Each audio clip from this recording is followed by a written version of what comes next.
Hello there, good morning. The time is 11:30. Welcome to our Eid Mubarak special edition of Newsroom here on GHOne TV. My name is Emmanuel Ijabe.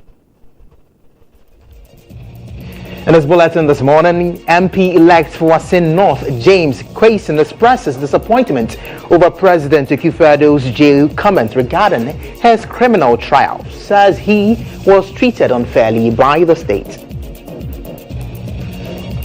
Also ahead, Kodeo charges Office of Special Prosecutor to investigate and prosecute culprits of vote buying during elections. We'll bring you the sad story in the Western region as several households in Axim submerged as River Cobra overflows its banks following heavy rains.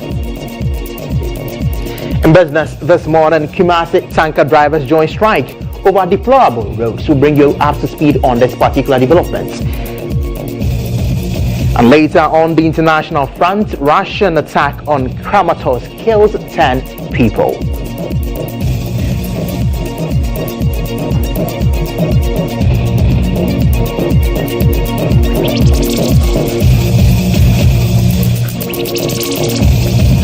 We've got the details of these stories and many others coming up shortly. To stay with us.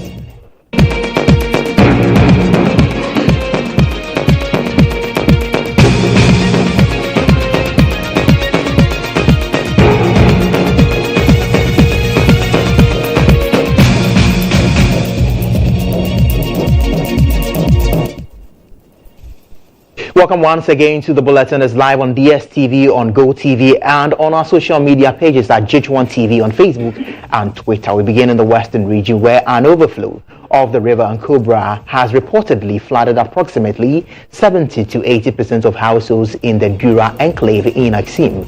Officials of the National Disaster Management Organization NADMO in the area saying they are doing all they can together with the Axim Municipal Assembly to ensure residents are evacuated.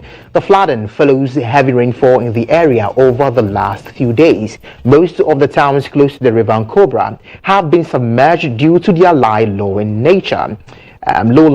Some residents have been rescued to safety, but many have found shelter in other places such as schools and churches nearby their submerged homes. Unfortunately, many of the houses are mud huts which have been destroyed by the water. Reports suggest that some rescue efforts are being hampered due to the unavailability of life jackets.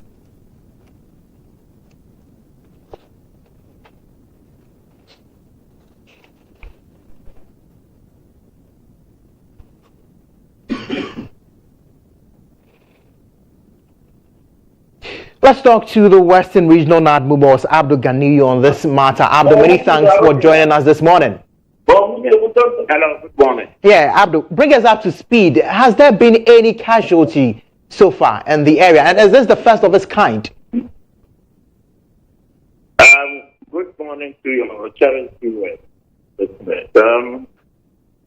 happened is that this is not the first time, but this is the first time we have had overflow within the bank to evacuate the people from their former residence to a classroom block. So this was the first time we had a new flooding within our community. Help us understand your rescue efforts as NADMO. We understand your activities are being hampered due to the unavailability of life jackets. What role exactly is it playing in this? And has there been any indication as to when you are getting them to move these persons to safety? Yes, currently we have moved them from their current residence to the new school because we have had some few life jackets to evacuate the people. And what else? There hasn't been any casualty as we speak now because we thank God we haven't lost any life. Everyone is okay now. But what we are looking forward to do is that send them some relief item because what they have at school and drinking water now it has been contaminated, even if they have it. they can't use it. So we are public through that update. And Ghana Storage Board, because yesterday Henry called the regional director of Ghana Storage Board, the region called, and then we discussed two things. So we are looking forward that we will send victims some relief items so that they can depend on it for now.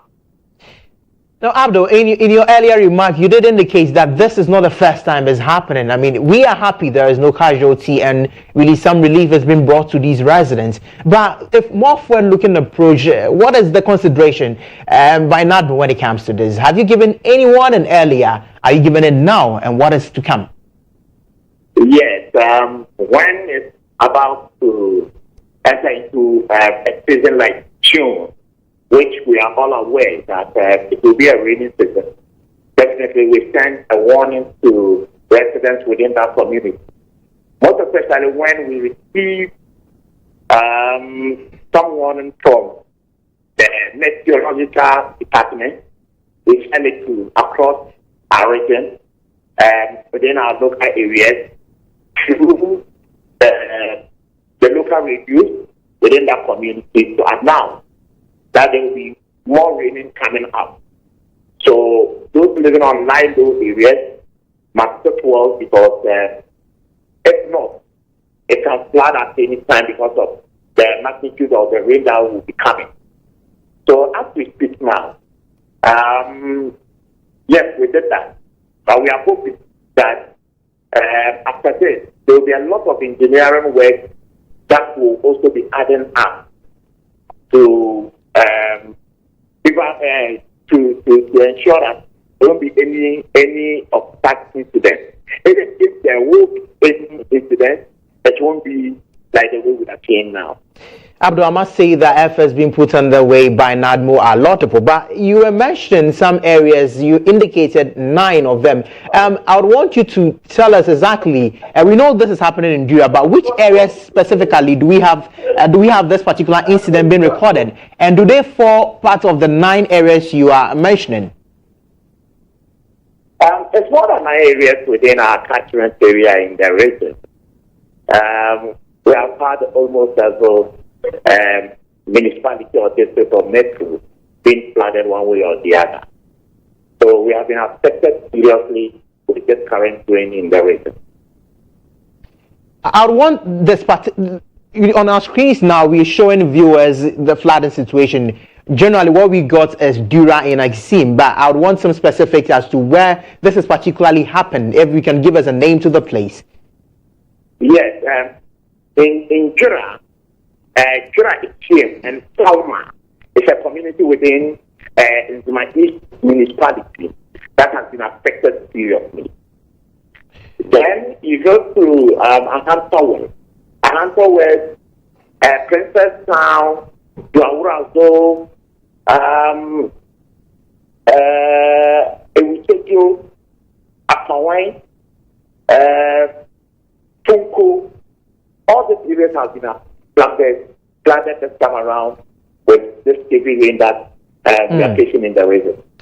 Abdul, we thank you for your time speaking with us here on Newsroom. Abdul Ganiyu is the director for NADMO in the Western region, was bringing us up to speed on the latest flooding incidents in the area. He indicated that some relief items are being sought to give to these victims, and also some engineering works are underway to ensure that they have some safeguards for them ahead of the rainy season. And as we expect more rain to come in a particular region, we'll follow it closely and bring you up to speed as and when we have more information on it. But let's do politics now. In a closely contested by-election, James Gyakye, the parliamentary candidate of the National Democratic Congress, that's the NDC, for the Asin North constituency, has emerged victorious, reclaiming a seat as a member of parliament for the area. James Gyakye secured a total of 17,245 votes, which accounts for an impressive 57.56% of the total votes cast during Tuesday's by-election. His formidable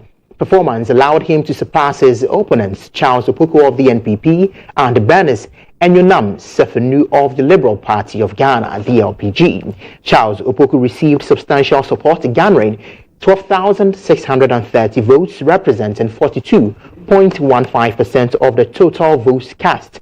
Meanwhile, Bernice Enyunam Sefenu of the LPG trailed behind with a mere 87 votes, making up only 0.29% of the total valid votes cast. James Jachekwason initially won the seat with 17,498 votes in the 2020 general elections. However, his election was later nullified by the Supreme Court due to his dual citizenship status prior to him filing his nomination forms ahead of that contest in the year 2020.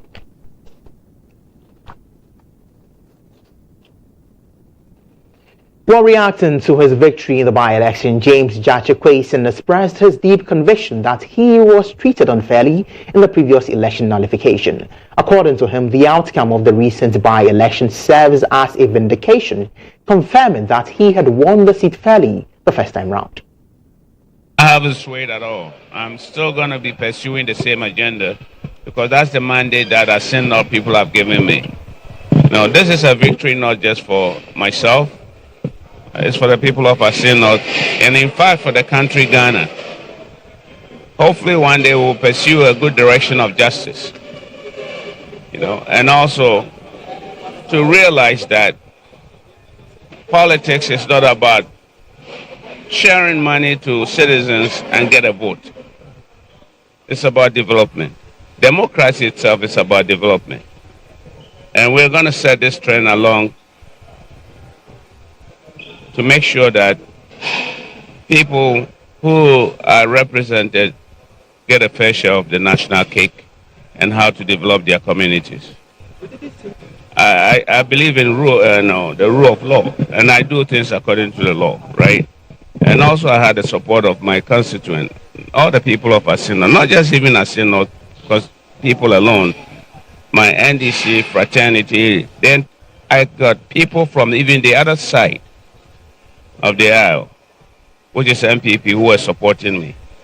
They may not be able to identify themselves openly, but I knew they were I was fairly, very fair, not treated unfairly, that I should say. But as I said earlier, I have to abide by the court's decision. I didn't call for this, they called for it. If they didn't believe in what I did, after all, now they all know the results, and we are going to work with it. The elected member of Parliament for Asin North, James Kwason, then again has expressed deep disappointment in President Akufo-Addo's comment regarding his ongoing criminal trial during the election campaign. Kwason expressed his dismay, emphasizing his greater disappointment that such a comment came from a renowned legal practitioner like the president. He's free to express his own opinion, as he said. I didn't hear it myself. I was told, and you have just re-emphasized on that. But again, I was a bit disappointed to hear that. And I know he's a lawyer, and the fundamental belief or value of legal system, you're innocent until proven guilty. So for him to say that, I think it's not a qualified statement. But again, the good people of Asin North have demonstrated that they have conscience and they believe in me. And I mean, human conscience supersedes every justice system, right? So let's live with that. And I'm not here to play games. I came for purpose. I have a vision that I came with, and the people of Asin North believe in my vision that I expressed to them. As you came around, your reporters have noticed how underdeveloped this community is. And what the government tried to do to hopefully gain some points in this election, but Asin North people are very, very aware of what is happening. They will not take a road in the middle of a rainy season to change their minds, Obviously, they know better.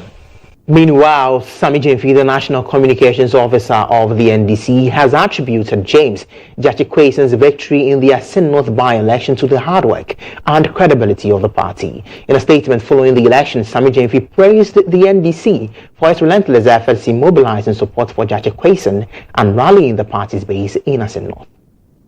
I'm sir, Ghana Kono, Ghana Flampe, Jomani Kono, Janshaya, Nanadwa Mamuo, Tantai, Mamuo Fon, Anu Korosin, Sikadia, Galamsaba Sabasanti, and Amagana for Yaniabre, Elida Yaniam, I know what king. But we've invited you here to update you on the NDC's coalition of provisional results from all the 99 polling stations in the Asin North constituency. Now, in this very room, you have our coalition set up for this by-election.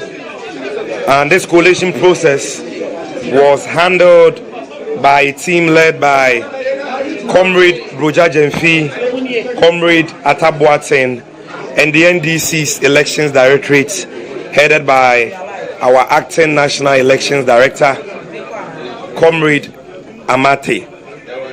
We are happy to inform you that so far we have received results from all the polling agents we deployed to the 99 polling stations in the Asin North constituency.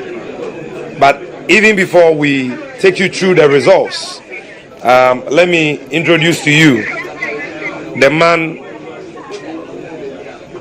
for whose cause we are here, the man who has put smiles on our faces, the man who has given the great NDC victory, and the man who, by the grace of God, is going to be the next member of parliament, or if you like, still the member of parliament for that Asin North constituency.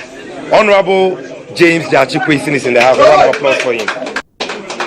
And I can announce to you that Honorable is the MP-elect for the Asin North constituency as far as the just ended by-election is concerned.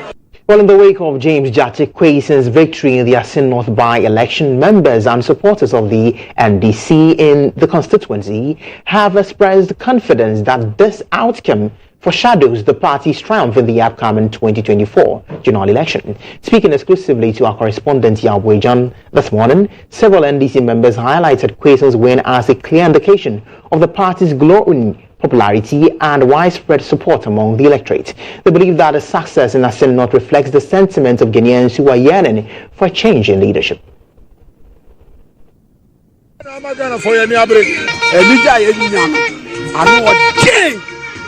But the Trump said 2024, Abano Crowd over Johnny in the name room.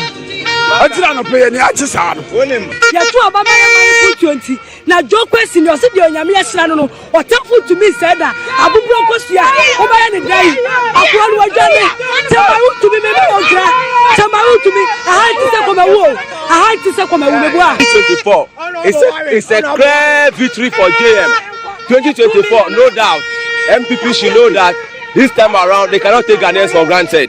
And in fact, His Excellency John Dramani Mahama 2024, inshallah, is the next president of the Republic of Ghana 2024, inshallah.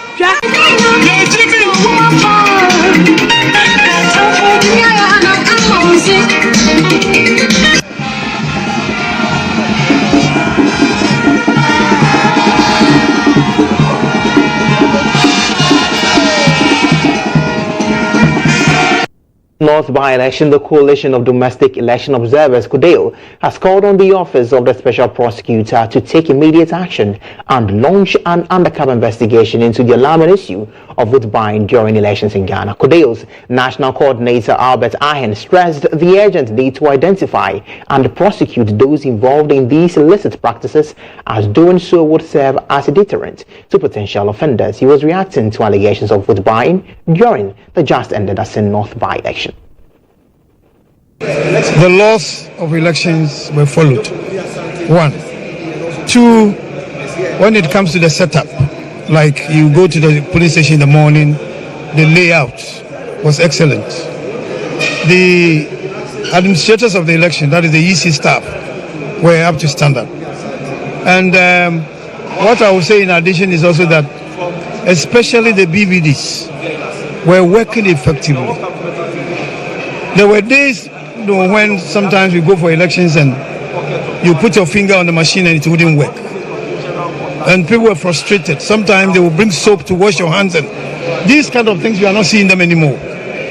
So that tells me that we are really moving forward. And I will really congratulate the EC because they have reduced the numbers of the polling stations. And that also is an indication that maybe one day this idea of bringing elections to a close by 4 p.m. can work. My only worry, and the report I had that I didn't like, was the fact that, like in some countries, some people were taking pictures of the ballot papers that they were holding to go and put in the box. They were snapping it to come and show it to whoever sent them to collect money. And that is a very bad sign. Anti-regional chairman of the ruling NPP, Bernard Boisiako, popularly known as Chairman Runtumi, has been implicated in an alleged incident where he reportedly slapped a constituent during the voting process in Asinbrek, one of the towns within the Asin North constituency. The incident unfolded amidst accusations leveled against Chairman Runtumi for engaging in vote buying and intimidating voters. Yawa ene chama untumi ebe boy branasu oba bonasu koy chama untumi na mu chama untumi oba boy branasu chama untumi na mu wabebo brano according to the brana kasa yende omune sayamba ntakwa yanya bana sunjue buy brand here ene oba bonasu. Have you been assaulted? Yes, I've been assaulted here. But Chairman Runtumi and these guys. When him yawaha yet story him and Chairman Runtumi buy. Oba think of a card into a card. Giddy as a yezo and card said also go for card voters ID card and to call her giddy boy me who I can rebel ho. And this guy can say me he was attacking Mahama. What's Mahama or Mababaso? But what is that? Baby and this year they need to for show. That's 20 years old because I a threat. Am I? And for so to make for Amsa Besha. No. In a concerning development during the Asin North by-election, EIB Network's reporter Ibrahim Al-Hassan was reportedly prevented from filming the secured room where the alleged vote buying was said to be taking place. Happened here. There was a gentleman who was spotted here, and then the indigents here who identify with the NDC asked him where he's from and his mission here. According to them, he was unable to explain himself better. And given what had happened, relative to the Chairman Runtumi coming here, and okay, I'm a PC in Sunyani East. Okay, we came to see, come and see, they are sharing money, and unfortunately for the money that they are sharing are all counterfeits. So we are telling them that they should take their money and vote against them. Wow. Bremen or this town is where the man is coming from. Okay. He has done a lot for the people. Okay. All of them said they will vote for him, but I'm telling you, they are giving money to induce this election. But I know, inshallah, by the close of the day, we are going to win this election. Yeah, you mentioned you are from Sunyani. You are a parliamentary candidate. For which constituency? Sunyani East. Sunyani East? Yes. Oh, okay. How are the grounds there? How are things looking like for you? It's everywhere. Ghana is spoiled by these MPP people. So we want change. And I know this time change is coming. And it's starting today. Go and see, they are sharing money inside this house. We saw them there. Yes, so I was still coming to you live from Asinbrek, the district capital, and we told there's something happening here in this house. Let's cautiously find out what is happening. Yes, so yeah.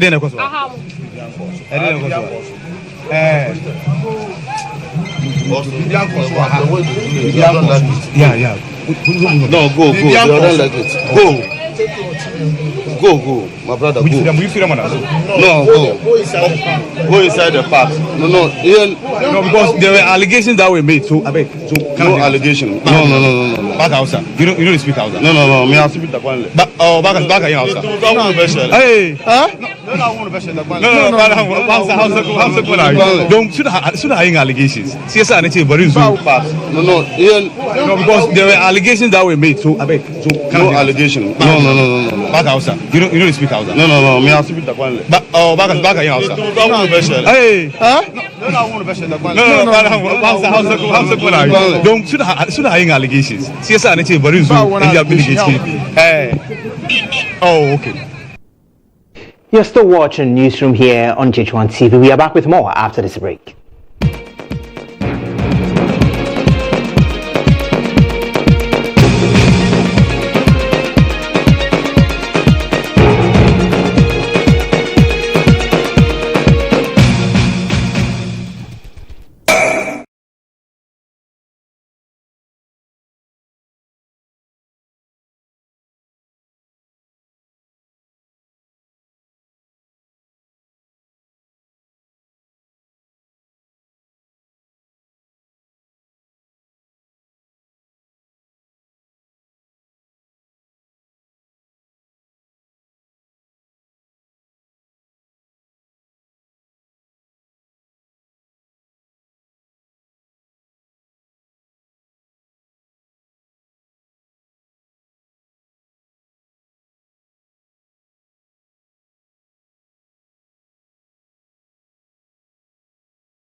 Welcome to Newsroom. This is the business brief. Petroleum tanker drivers in Kumasi have joined an indefinite sit-down strike, aligning with the nationwide industrial action declared by the Ghana National Petroleum Drivers Union and the Gas Tanker Drivers Union.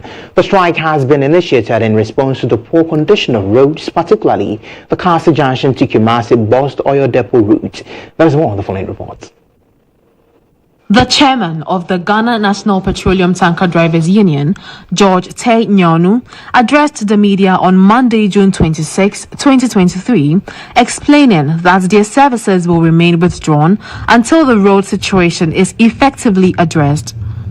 A visit to the Kumasi depot by GHOne News confirmed that the National Union leader strike order was fully complied with. Observations at the tanker driver's parking yard revealed that all trucks transporting fuel products from Tema to Kumasi through the northern and western north regions were parked, with drivers seen wandering about.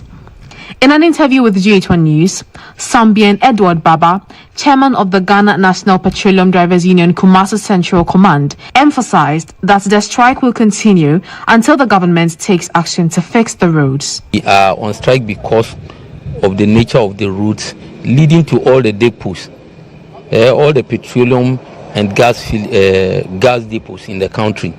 That is why we are on strike. The situation in Ashanti region is so porous that I don't know. Just 100% in front of the depot where we lift petroleum product is so bad that when it rains, the whole place becomes flooded. So we will not sit down for the nation to run at loss because of somebody's negligence. According to Baba, the union has made numerous appeals to the Ministry of Roads and Highways, including letters and petitions, and has personally interacted with the sector minister, Mr. Kwesi Amwakwata, but no action has been taken thus far. Sometimes we marvel, looking at the revenue the government generates from these depots. We wonder why the government will be generating such huge money or income and then neglect the place like that. We are not doing politics, so we are being fair. We want to save Ghana first. That is the reason why we are sitting down. Kwejo Sechi, a tanker driver with over a decade of experience, and his colleagues shared their experiences in the sector, highlighting the challenges they face.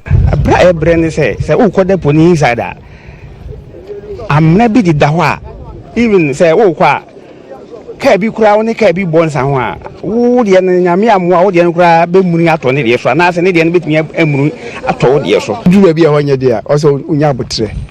I would tell now, crack. Tis a facility Kuludu.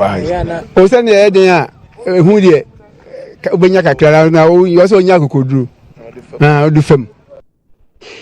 Government's plan to make Ghana an automotive hub in West Africa and the continent at large has received yet another boost with the inauguration of the Automotive Assemblers Association of Ghana, AAG. The association, made up of 8 different vehicle manufacturing companies, have since 2022 assembled 4,700 units of vehicles for the Ghanaian and the African market. There's more in the following report. Africa's automotive industry, which was valued at $4.6 billion in 2021, is expected to reach $10.64 billion by 2027. However, the continent remains a dumping ground for overly used vehicles. At an inaugural summit in Accra, the Minister for Trade and Industry, Kobina Tahir Hammond, expressed worry over the continuous dumping of overused vehicles on the continent of Africa, demanding a stop to the act. The continent can no longer accept the dumping of overused and overaged vehicles on our market as a normal way of doing business in our automotive market. As a first step, however, we recognize the need to make new and affordable vehicles widely available. As the rest of the world is confronted with economic developmental headwinds, Africa must reposition itself.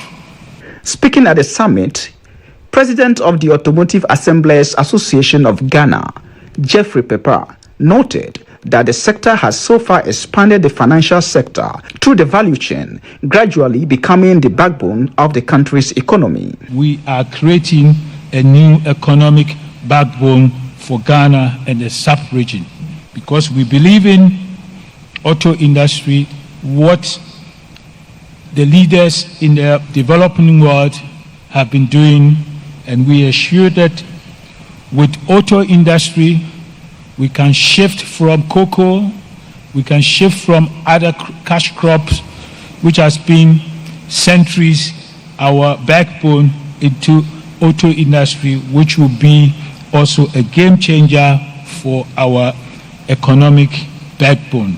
Speaking with GHOne News, the managing director and country delegate of CFAO Ghana PLC, Damola Adelabu, said, considering the current economic challenges, vehicles with low consumption capacity should be a priority for manufacturers. One strong thing that sells this out is this fuel economy. And in today's climate, when fuel prices are really up and people are making prioritized choices, it becomes even very important for you to be very mindful of your spend on fuel. So fuel economy is one key thing, comfort, and of course standing on that world-renowned Japanese technology. We've partnered with some banks who have been with us for more than 3-4 years and are willingly ready to offer that finance solution to customers. The summit recognized some vehicles assembled locally, including VW, Toyota, Suzuki, Nissan, Peugeot, The rest are Kia, Hyundai, Chang'an, and Gantanka. Ahead of the Eid al-Adha celebration, traders expressed the mixed reactions regarding the sale of livestock for the occasion. Despite the soaring prices of animals, buyers were willing to pay, believing that the Almighty Allah will appreciate their sacrifice and answer their prayers. Our reporter Rosman Akoko-Ajete found this report. Eid al-Adha, also known as the Festival of Sacrifices, holds great significance for Muslims worldwide as it commemorates the willingness of Prophet Ibrahim to sacrifice his son as an act of obedience to God.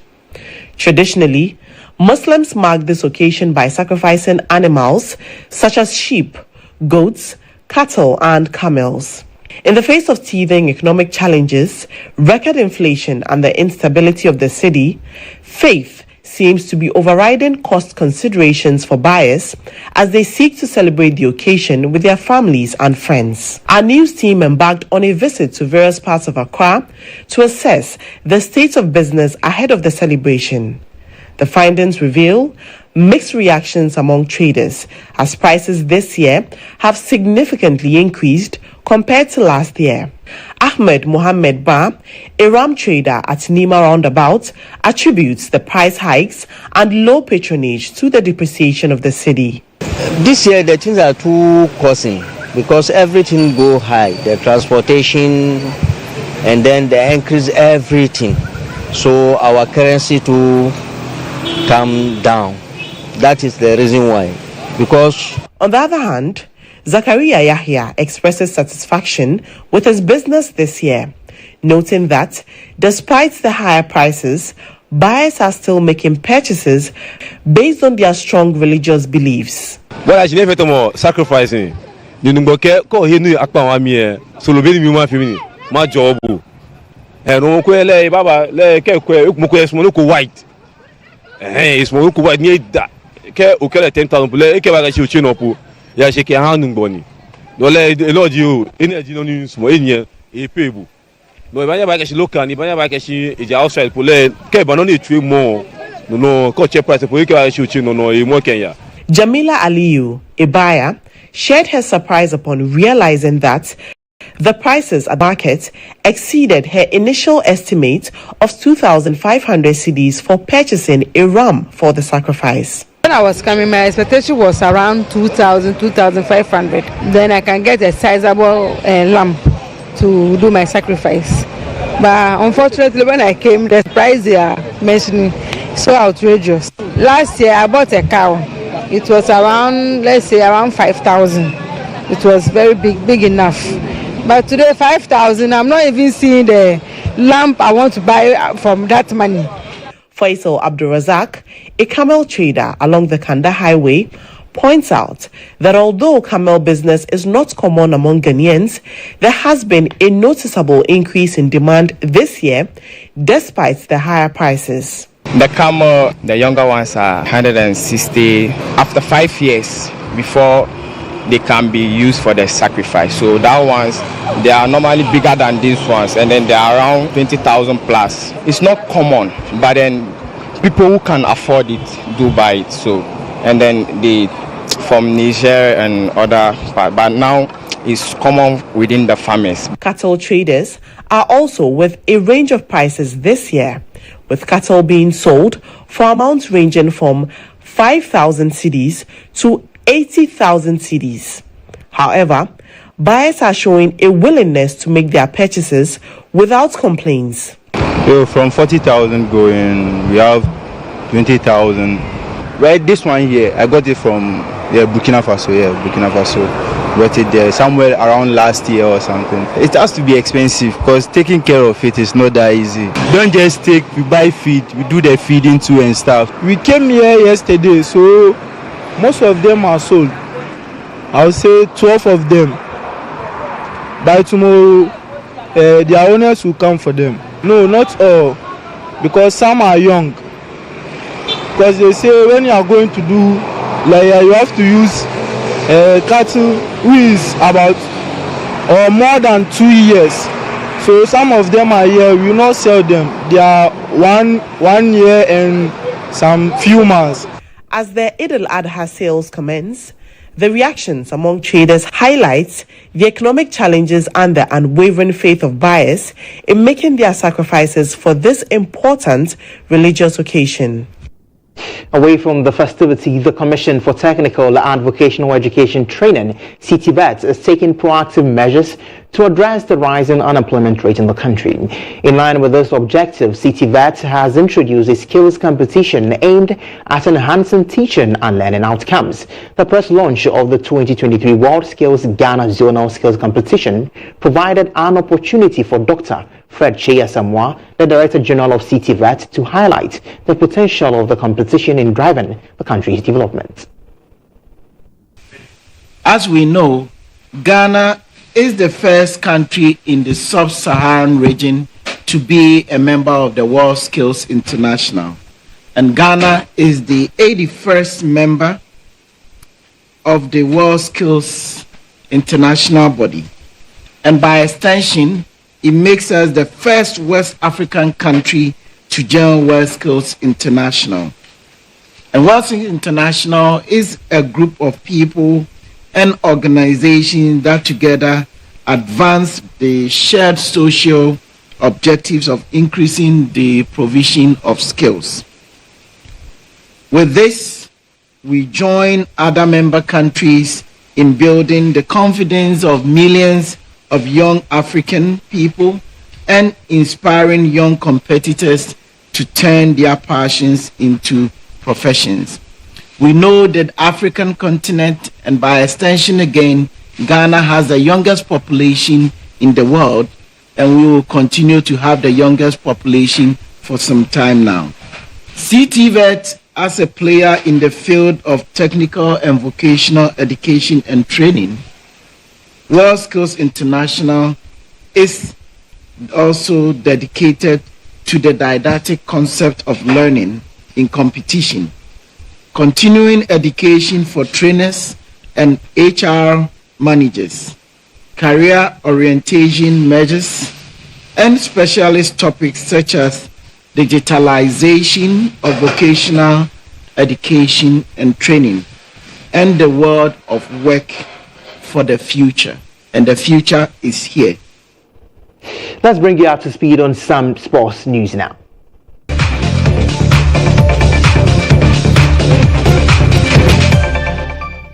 In a highly anticipated match of the Under-23 Africa Cup of Nations, Ghana faced a crushing defeat as tournament's host. Morocco emerged victorious with a resounding 5-1 scoreline. The intense clash took place at the Prince Moali Abdallah Stadium, leaving Ghana in a challenging position in the group standings. Ghana faced a crushing defeat as tournament host Morocco emerged victorious with that resounding 5-1 scoreline in the ongoing AFCON. 23 CAF Under-20 Championship, the youthful Moroccan team known as the Atlas Lions delivered a mesmerizing performance against Ghana's Black Meteors on Tuesday evening. Morocco exhibited dominance throughout the match with a fast-paced and captivating display, keeping the Ghanaians in awe during the initial minutes of the game. Emil Richardson's well-placed finish gave Morocco an early lead, disrupting and destabilizing the Ghanaian team.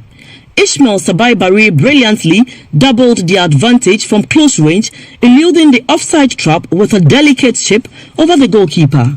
With 15 minutes remaining in the first half, Yanis Begrari concluded a splendid team move to make it 3-0 in favor of Morocco. However, just before halftime, Salim Adams managed to pull one back for Ghana through a deflection, resulting in a 3-1 scoreline. Shortly after the break, the outstanding captain, Abdesamamad Ezalzouli, added a fourth goal for Morocco, securing his third goal of the tournament. Begrari soon secured his brace, extending the host lead to 5-1 as they cruised towards a comfortable victory. Ghana now faces a critical task of defeating Guinea in the final Group A match on Friday to avoid an early elimination from the tournament. To the entertainment zone now.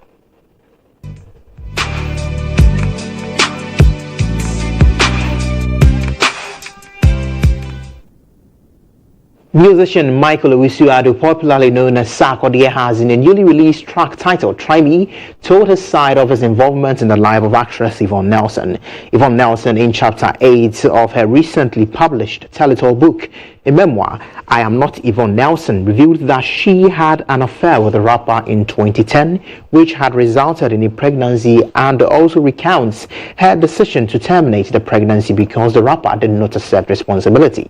Sarkodie, in his new release, Try Me, a direct reply to Yvonne, says he never encouraged the actress to have an abortion, but the actress chose to go ahead with the abortion due to her schooling at the time. Besides, he accuses Yvonne for playing the victim and creating the impression that she was looking for love. The Countryside hitmaker cautions the actress not to try him, but it seems the issue may not die out soon, as Yvonne in a recent tweet has also replied the rapper, claiming rapper wants to use rap to rubbish the pain of a young woman, and that they should wait to see what life throws at both their daughters, with a hashtag #TryDo. Someone pay me the ajame. I don't know what that dame. Would they mammy be and would they come and call me?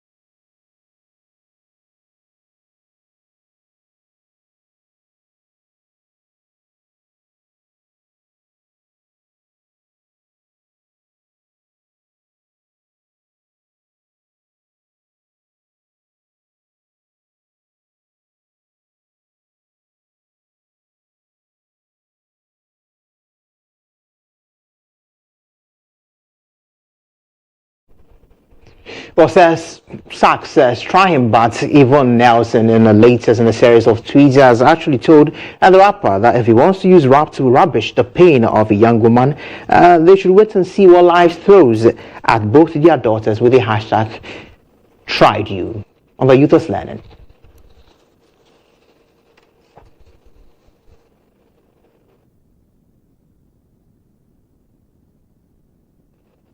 Let's take a look at happenings around the world. 3 children are among the victims of 2 Russian missiles hitting Kramatorsk city in the eastern Ukraine that have at least killed 10 people and injured dozens more. Following the attack, the Kremlin has said it only hits targets in Ukraine that are somehow linked to the military. NATO Secretary General Jens Stoltenberg has said the Western military alliance is ready to defend itself against any threat posed by the move of Russia's Wagner mercenary force to Belarus. Ukraine Defense Minister Oleksiy Reznikov said the liberation of a group of villages under Russian occupation in recent weeks was not the main event in Kyiv's planned attack. Well, here's where we draw the curtain on the bulletin. Baraka Salah to our cherished Muslim viewers. We do wish you the blessings of the season. My name is Emmanuel Ejabin. Good afternoon.